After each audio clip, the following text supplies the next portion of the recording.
The Appalachian Mountains have always been a place of mystery. The dense wooded area of the mountains has the perfect setting for a good ghost story by a campfire. As in the fall of the year, when the leaves change and the fog lays low like a blanket covering the mountain tops. It has always been a tradition of the mountains to carry the true stories and crimes from generation to generation in the ghost story genre. We have always left it up to our readers to make up their own minds whether or not a story is fact or fiction.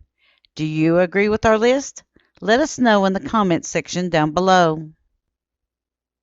Number 7. The Brown Mountain Ghostly Lights. The Brown Mountain area is located near the towns of Linville and Morganton in Burke County, North Carolina. The best views of the lights are off of North Carolina 105 South or the North Carolina 181, located near Asheville or Boone, North Carolina. The most likely time to see the ghostly lights is during the cool and crisp fall evenings just after a rainfall. The ghostly lights can be seen to this day and have been recorded a great deal throughout the 20th and 21st centuries. Many recordings come from the Brown Mountain Overlook, Wiseman's View Overlook, and the Lost Cove Cliffs Overlook. These overlooks are free to the public and give breathtaking views of the Brown Mountain and the Linville Gorge. According to several sources, there were two Native American tribes, the Cherokee and the Catawba. There was a fierce battle that happened between the two tribes that was devastating to both sides. After the fighting was over, there were many injured and dead men laying all over the area. In the evening hours, just before dark fell, the Catawba women would light torches, and through the dimly lit paths search among the injured and dead to find their loved ones. Husbands, brothers, sons, and fathers were all involved in the conflict. It is said that to this day the Catawba women are still searching throughout the night to find the men of their tribe to help bury and mourn them. There were no sources listed in the article or where they could have got the story from. Historians of Native American culture have stated that this is a made-up legend to justify what everyone is seeing on the mountain. However, this legend still remains to this day and is repeated on many websites. Often, the ghostly lights in the Brown Mountain area are described as orbs and have come in many colors. The colors of the orbs can vary from blue, white, yellow, orange, or red. They have been described as large balls of fire to small candlelights floating in the air. Cameras have captured them floating still, and some of them have been dancing in the air before disappearing into the night just as quickly as they first appeared. They hover about 15 feet off the ground, and several of them can be seen in the tree line in the tourist videos and photographs, but they do not float up into the atmosphere or roll on the ground itself. Number 6.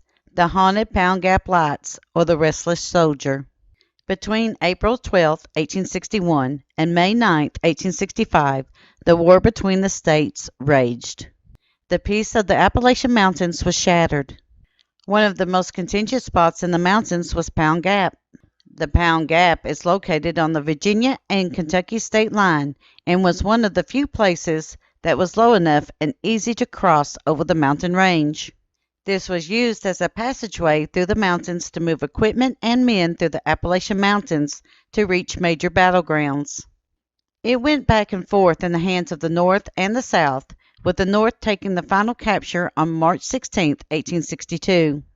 John Hunt Morgan would fight against this encampment and win on June 1, 1864, but the area would once again remain open to the Union after General James A. Garfield would retake the area. There have been many eyewitnesses to give an account to seeing a swaying lantern at what is now known as Raven Rock at the Pound Gap state line. Raven Rock is a large rock that juts out from Pine Mountain overlooking Jenkins, Kentucky. Many visiting the area at night report seeing the lantern swaying in the darkness. The ghost is thought to be a lonely soldier on watch for the Union scouts from General Garfield's troops. Which battle this comes from is unclear, as there were many times that there would be conflict on the mountain, and General Garfield would be in the area hunting down Confederate troops. The way the legend goes, the sentry had fallen to sleep in some brush. There are two stories for the ghostly lights that are seen on top of Pound Mountain. One story says that it was a Union scout that had surprised the sentry, and he ran to warn his troops, forever blaming himself for falling asleep and the loss of ground and men. The sentry would stand guard for all eternity so that it would not happen again. The second story says that the sentry fell asleep and his own fellow troops caught him. They were terribly upset with him for falling asleep when Garfield and his men were so close to them. They took the man and executed him for dereliction of duty while in the time of war. The sentry would stand guard in this story for all eternity to make up for going asleep on his watch.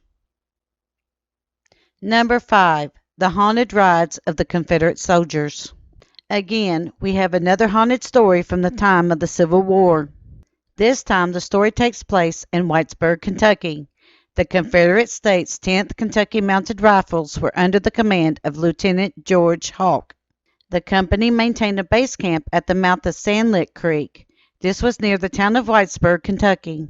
The Union States Harlan Battalion Kentucky State Guard was formed by 3 companies on October 13, 1862. Major Benjamin F. Blankenship was in command during the time of this battle. The first Battle of Whitesburg happened on December 13, 1862, when the Harlan Battalion marched towards Whitesburg and met against the 10th Kentucky Mounted Rifles. General Lee surrendered at Appomattox on April 10, 1865. Days later, on April 16, 1865, there was a second battle in Whitesburg, Kentucky. The Union Battalion was there to protect civilians from bushwhackers that were operating in the area. After a fierce battle, the Confederates escaped, destroying all the boats and rafts in the area to prevent a pursuit by the Union forces. There are tales of ghostly riders that mount their horses at night near the area of Westwood, where the Letcher County Pool is behind the West Whitesburg School.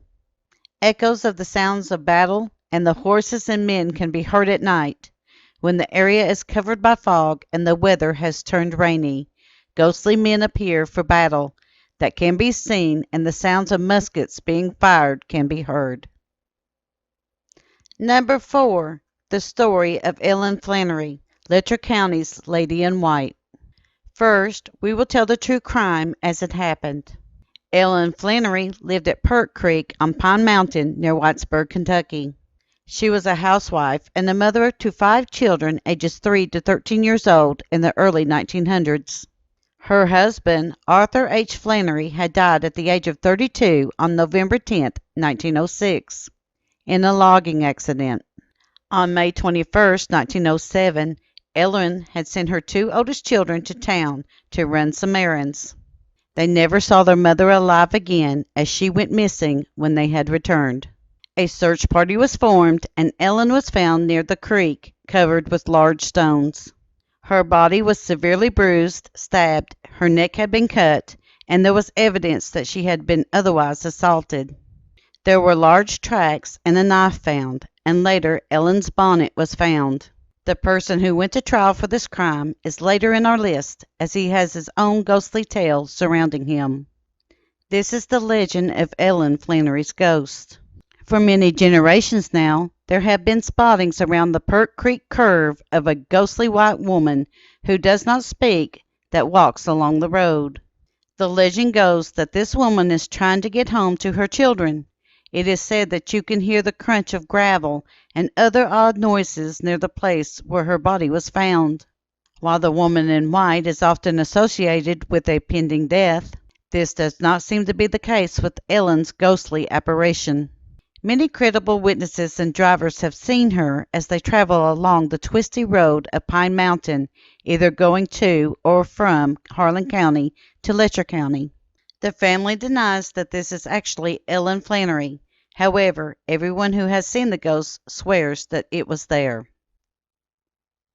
Number 3. The Story of Floyd Frazier, Letcher County's Shadow Person. Next on our list is the man who was tried and faced the gallows for the crime of the death of Ellen Flanary. This is in no way to disparage the person of Floyd Frazier, only to discuss the possible motive and personality of who he was in life. It is said that Floyd had mental and rage problems and would lash out without warning or provocation. He was a member of the Frazier family, who was a very prominent family in Letcher County. The possible motives for her death could have been that he had a crush on Flanary and was rebuffed in his advances toward her. It is also said that Frazier's mother did not approve of the match. There were also rumors of jealousy and that the mother of Frazier had her killed. Whether or not this is true, we are only stating the reasons given by many of the sources that we could find out about this case. After Flanary had went missing, Frazier would lead the search party and would often lead everyone away from the creek area. When she was found, Frazier confessed to the murder. After a search of his home was conducted, bloody clothing and his shoes matched the tracks found, as well as he had scratches upon his person. He was arrested and charged and would face 2 trials over the murder, after the first one was overturned in a court of appeals. A plea was made to Governor Augustus E. Wilson of the state of Kentucky, which was refused. Frazier would make 2 failed escape attempts during his incarceration. He would be the last man in Letcher County, Kentucky to face the gallows at the age of 23 on May 19, 1910. Frazier's haunting are something of a legend in downtown Whitesburg, Kentucky.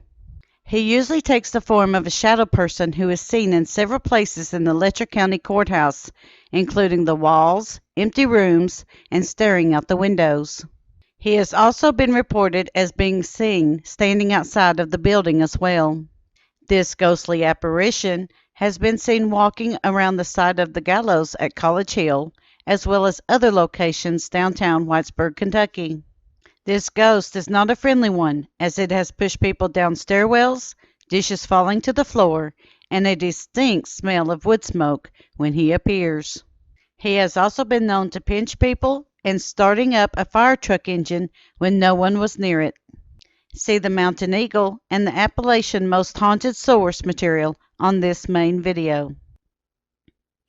Number 2. Rotherwood Mansion. This is our only haunted house in the countdown.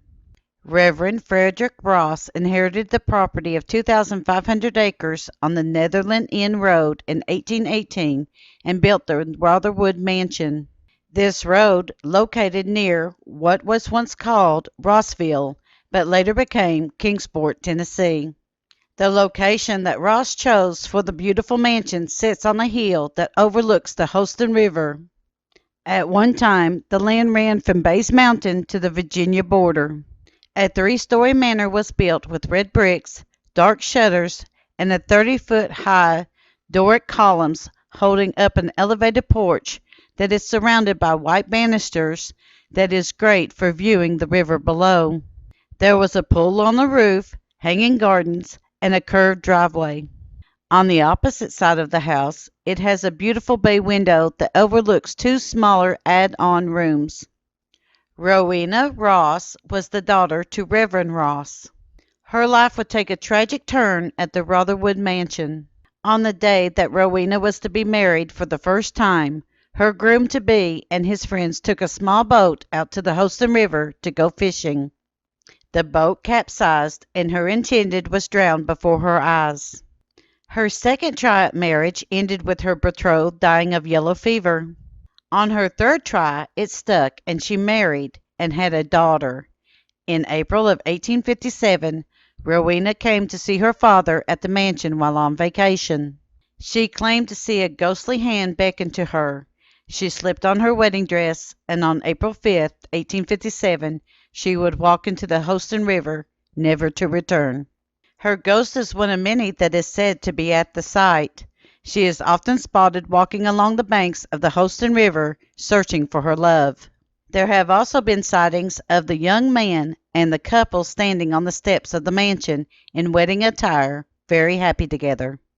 After the death of Rowena, Reverend Ross had to sell his mansion to his overseer, Joshua Phipps, because of the loss of wealth.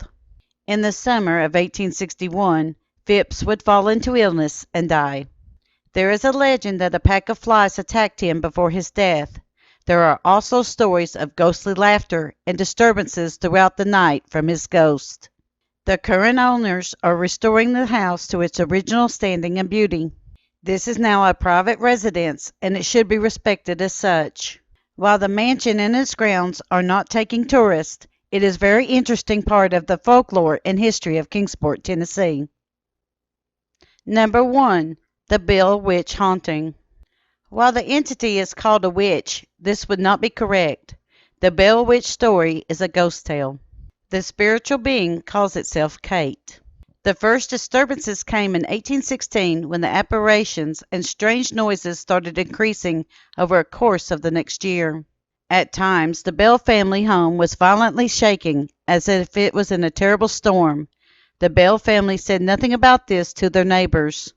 The spirit started speaking. It would recite prayers, argue scripture, and would imitate the voices of the local people and would sing along with the church congregation at the weekly prayer meetings. At one point, the entity claimed to be called Old Kate Batts Witch. The entity would answer positively when the name was used. From this point forward, the name of the spirit entity would be called Kate, Kate Batts Witch, or the Bell Witch. The spirit Kate, who is an invisible entity, was able to shapeshift and affect the physical environment of the house and area. It is also credited for being clairvoyant and capable of crossing long distances and being seen at the same time in several places. Sometime in 1817, the entity known as Kate began appearing to John Bell. It would take on the appearance of a creature that closely resembled a dog at first. John Bell would shoot at the animal, but it would only disappear. Later, Kate would appear to John and his son Drew. It would take on the appearance of an unknown bird. This bird was of extraordinary size and would perch on a fence. As the two would approach the bird, it would fly away. Betsy would see the entity as a girl who was wearing a green dress. The girl was swinging from a limb of an oak tree. Spiritual activity increased. Unexplained knocking along the walls and doors of the house could be heard. There were sounds of invisible dogs fighting. There were sounds of something gnawing on the beds. There were also sounds of chains being dragged across the floorboards. Sheets were being pulled off the beds when children were taking naps or at night when they were sleeping. The hair pulling, slapping, and sensation of being stuck with pins increased against the children. It is of note that Betsy endured most of the torture of all of the children in the house. Betsy would have scratches and welts appear all over her body.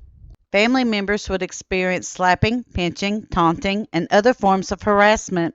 John Bell soon fell ill to an unexplained and painful physical symptoms. This illness would steadily get worse until his death in 1820. In the spring of 1821, the spirit left the family but promised the family that it would return.